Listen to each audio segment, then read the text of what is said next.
Selamat pagi, Assalamualaikum warahmatullahi wabarakatuh. Ketemu lagi dengan saya hari ini akan melanjutkan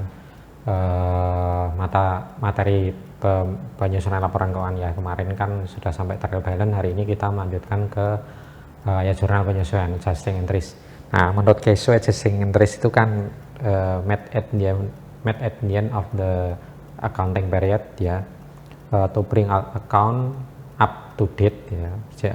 Jadi akunnya biar up to date on accounting accrual basis, jadi berdasarkan akuntansi accrual. So the financial statement can be the correct financial statement can be prepared gitu. Jadi laporan keuangan itu dapat dibuat dengan benar ya, dengan harus melalui ayat jurnal penyesuaian. Nah, sebetulnya ada dua tipe ya jurnal penyesuaian itu.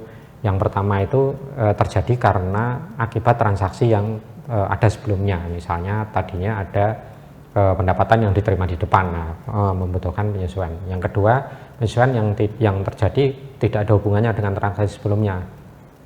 Misalnya pembayaran administrasi bank gitu ya, kan bank akan memotong tiap bulan rekening perusahaan. Nah, itu memerlukan penyesuaian biar rekening bank dan rekening perusahaan itu sama dengan dilakukan rekonsiliasi. Nah, hari ini yang akan saya bahas hanya penyesuaian tahap tipe pertama ya, yang terjadi karena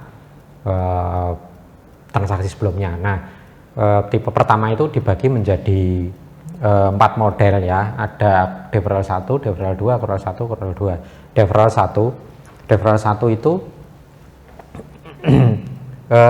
terjadi ketika perusahaan menerima kas di depan, jadi kasnya itu diterima di depan. Nah, kas yang diterima di depan mengakibatkan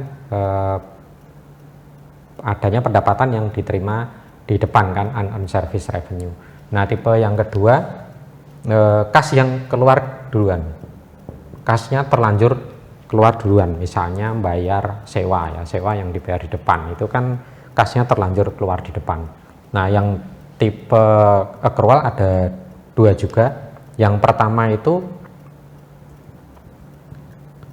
kas yang seharusnya diterima ya, seharusnya diterima tetapi belum diterima.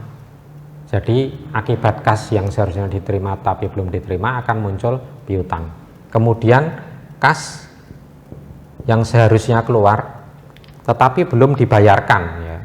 Jadi seharusnya kita membayar tetapi belum dibayar sehingga munculnya hutang. Nah, 4 tipe ini harus dilakukan penyesuaian, karena kalau tidak dilakukan penyesuaian nanti correct financial statement tidak dapat disajikan ya, cannot be prepared. Nah, kenapa tidak bisa disajikan dengan tepat? Nah, ini akan contoh satu. Misalnya kita kas yang diterima di depan itu kan pendapatan yang diterima di depan, unearned, ini kan mengakibatkan unearned service revenue. Nah, unearned service revenue ini laporan posisi keuangan, ini laporan laba rugi. Kalau kas yang diterima di depan itu Anda akui sebagai pendapatan, Anda akan masuk di laporan laba rugi. Ya, nanti akan mengurangi di sini misalnya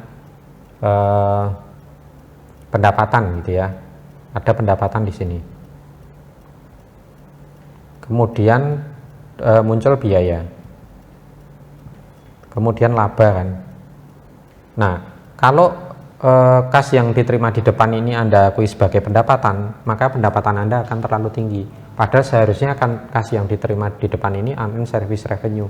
Pendapatan yang diterima di depan itu kewajiban ya, liability. Nah, masuknya di sini, sisi liability. Di sini adalah unearned service revenue. Jadi posisinya beda ya. Kalau kita gunakan accounting accrual basis, kas yang diterima di depan itu pendapatan, bukan pendapatan ya, pendapatan yang diterima di depan, unearned service revenue masuk di dalam posisi keuangan, sisi liability. Tetapi kalau tidak menggunakan accrual basis, Anda akan mengakui pendapatan itu di laporan income statement, sehingga akan meningkatkan laba. Jadi laba Anda terlalu tinggi. posisi keuangan Anda, liabilitas Anda terlalu rendah gitu ya. Makanya jurnal penyesuaian itu harus dilakukan. Nah, ini sekedar pengantar untuk masuk ke transaksi jurnal penyesuaian di minggu depan ya. Demikian sedikit dari saya, mudah-mudahan bisa dipahami. Kita ketemu lagi minggu depan untuk menyusun laporan posisi keuangan, laporan laba rugi, kemudian perubahan ekuitas ya. Terima kasih. Selamat pagi. Assalamualaikum warahmatullahi wabarakatuh.